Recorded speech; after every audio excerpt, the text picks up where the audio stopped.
Hello student, তোমরা যারা ক্যালকাটা ইউনিভার্সিটির আন্ডারে প্রথম সেমিস্টারের ছাত্রছাত্রী আছো এবং তোমাদের ইতিহাস সাবজেক্টটা এমডিসি কোর্স অর্থাৎ পাস কোর্সে আছে বা মাইনর সাবজেক্ট হিসাবে আছে, তোমাদের জন্য আজকের ক্লাসটা খুবই গুরুত্বপূর্ণ।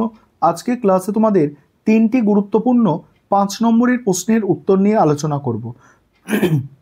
আজকের ক্লাসে প্রথম প্রশ্ন থাকছে, বৈদিক যুগে চতুরাশ্রম প্রথার ওপর একটি সংক্ষিপ্ত নোট লেখো, বা বৈদিক যুগের চতুরাশ্রম প্রথার টিকা, এইভাবেও প্রশ্নটা আসতে পারে। কিভাবে প্রশ্নের উত্তর গুছিয়ে লিখবে সেটাকে দেখে নাও। দেখো, প্রাচীন ভারতে বিশেষত বৈদিক যুগের শেষার্ধে এবং পরবর্তী সময় হিন্দু আর্য জীবনকে সুশৃঙ্খল ও আদর্শায়িত করার জন্য চতুরাশ্রম প্রথা প্রবর্তন করা হয়েছিল।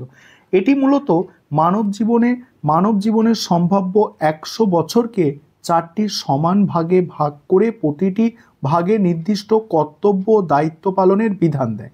এই 4টি আশ্রম হলো ব্রহ্মচর্য, গার্হস্থ্য, বানপ্রস্থ আর সন্ন্যাস। তারপরে কি বলা হচ্ছে দেখো, এই প্রথাটি ব্যক্তির আধ্যাত্মিক বিকাশ ও সামাজিক শৃঙ্খলা বজায় রাখার ক্ষেত্রে গুরুত্বপূর্ণ ভূমিকা পালন করত। প্রথম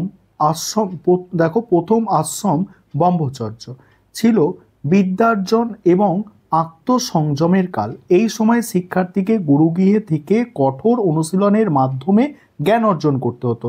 আর দ্বিতীয় আশ্রম হচ্ছে গার্হস্থ্য, ছিল বিবাহ করে পরিবার গঠন, সামাজিক কর্তব্য পালন, জীবিকা নির্বাহ এবং বিভিন্ন যাগযজ্ঞ সম্পন্ন করার কাল। এটি ছিল সমস্ত আশ্রমের ভিত্তি, কারণ এই আশ্রমই সমাজকে সচল রাখত। তৃতীয় আশ্রম হচ্ছে বানপ্রস্থ, ছিল সংসার থেকে ধীরে ধীরে সরে আসা এবং আধ্যাত্মিক সাধনায় মনোনিবেশ করার পর্ব। এই সময় মানুষ বনে বা নির্জন স্থানে বসবাস করত এবং ধ্যান করত। জীবনের শেষ আশ্রম হচ্ছে সন্ন্যাস, ছিল সম্পূর্ণরূপে জাগতিক বন্ধন ছিন্ন করে মোক্ষ লাভের জন্য কঠোর তপস্যা ও পরিভ্রমণের কাল। চতুরাশ্রম প্রথা সমাজে দায়িত্ববোধ, নৈতিকতার প্রসার ঘটিয়ে একটি সুসংগঠিত জীবনযাত্রার ভিত্তি তৈরি করেছিল।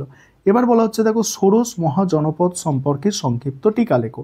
প্রাচীন ভারতের ইতিহাসে খ্রিস্টপূর্ব 6ষ্ঠ শতাব্দী ছিল একটি গুরুত্বপূর্ণ সন্ধিক্ষণ, যখন উত্তর ভারতে ক্ষুদ্র জনপদগুলি একত্রিত হয়ে ষোড়শ মহাজনপদ নামে পরিচিত 16টি বৃহৎ আঞ্চলিক রাজ্যের উদ্ভব ঘটে। এই সময়টি দ্বিতীয় নগরায়ণ এর যুগ হিসাবেও পরিচিত। এই মহাজনপদগুলি সম্পর্কে জানতে প্রথম বৌদ্ধ গ্রন্থ অঙ্গুত্তর নিকায় এবং জৈন গ্রন্থ ভগবতী সূত্রের ওপর নির্ভর করতে হয়। এবার 16টি মহাজনপদের মধ্যে ছিল, এটা আলোচনা করব। একটা বিষয় এখানে তোমাদের বলি, তোমাদের জন্য অনলাইন কোচিং ক্লাস চলছে। তোমরা যদি কেউ পেড ব্যাচে অ্যাডমিশন নিতে ইচ্ছুক থাকো বা কেউ স্টাডি মেটেরিয়াল পারচেস করতে চাও, নিচে একটা নম্বর দেখতে পাচ্ছ, এই নম্বরে যোগাযোগ করতে পারো। দেখো, 16টি মহাজনপদের মধ্যে ছিল কাশী, কোশল, অঙ্গ, মগধ, বিজি, মল্ল, এইভাবে ছিল। ঠিক আছে, এদের মধ্যে মগধ, কোশল, বৎস, অবন্তী ছিল সামরিক ও অর্থনৈতিক দিক থেকে সর্বাধিক শক্তিশালী। এই রাষ্ট্রগুলি অধিকাংশের শাসনের প্রকৃতি ছিল রাজতান্ত্রিক, তবে বিজি, মল্লের মতো কয়েকটি মহাজনপদ ছিল সাধনতান্ত্রিক বা গণতান্ত্রিক। তারপর দেখো, লোহার ব্যাপক ব্যবহার, কৃষির উন্নতি এবং বাণিজ্যের বিকাশের ফলে এই রাজ্যগুলি সমৃদ্ধি লাভ করেছিল। শেষ পর্যন্ত শক্তিশালী ভৌগোলিক অবস্থান এবং দক্ষ শাসকদের কারণে মগধ অন্যান্য মহাজনপদগুলিকে পরাজিত করে সর্বশ্রেষ্ঠ শক্তি হিসাবে আত্মপ্রকাশ করে এবং ভারতীয় সাম্রাজ্য গঠনের ভিত্তি স্থাপন করে। এবারে আলেকজান্ডারের ভারত আক্রমণের প্রভাব আলোচনা করো। পরের প্রশ্ন, আলেকজান্ডারের ভারত আক্রমণের প্রভাব। এই প্রশ্নের উত্তরটা দেখো। খ্রিস্টপূর্ব 327 থেকে 325 অব্দে আলেকজান্ডারের ভারত আক্রমণ উত্তর পশ্চিম ভারতের ইতিহাসে এক গুরুত্বপূর্ণ অধ্যায়। স্বল্পকাল স্থায়ী হলেও এর প্রভাব ছিল বহুমুখী এবং সুদূরপ্রসারী, যদিও তা মূলত সিন্ধু ও পাঞ্জাব অঞ্চলেই সীমাবদ্ধ ছিল। তারপর কি বলা হচ্ছে দেখো, রাজনৈতিক প্রভাব ছিল তাৎক্ষণিক। আলেকজান্ডার বহু ক্ষুদ্র ক্ষুদ্র স্থানীয় রাজ্যকে পরাজিত ও ধ্বংস করে দেয়, ফলে উত্তর পশ্চিম ভারতে একটি রাজনৈতিক শূন্যতা ও বিশৃঙ্খলার সৃষ্টি হয়। এই রাজ্যগুলির পতন শক্তিশালী কেন্দ্রীয় শাসন প্রতিষ্ঠার পথ খুলে দেয়। ঐতিহাসিকরা মনে করে এই বিশৃঙ্খল পরিস্থিতি পরবর্তীকালে তরুণ নেতা চন্দ্রগুপ্ত মৌর্যকে এই অঞ্চলে শক্তিশালী ভিত্তি স্থাপন এবং এক বিশাল সাম্রাজ্য প্রতিষ্ঠা করতে বিশেষভাবে সহায়তা করেছিল। অর্থনৈতিক প্রভাবের ক্ষেত্রেও ভারত ও গ্রিসের মধ্যে সরাসরি বাণিজ্যিক যোগাযোগের পথ উন্মুক্ত হয়। আলেকজান্ডারের নৌসেনাপতি নিয়ারকাস ভারত মহাসাগরের উপকূল ধরে একটি গুরুত্বপূর্ণ জলপথ আবিষ্কার করেন, যা প্রাচ্য ও পাশ্চাত্যের মধ্যে বাণিজ্যকে উৎসাহিত করে।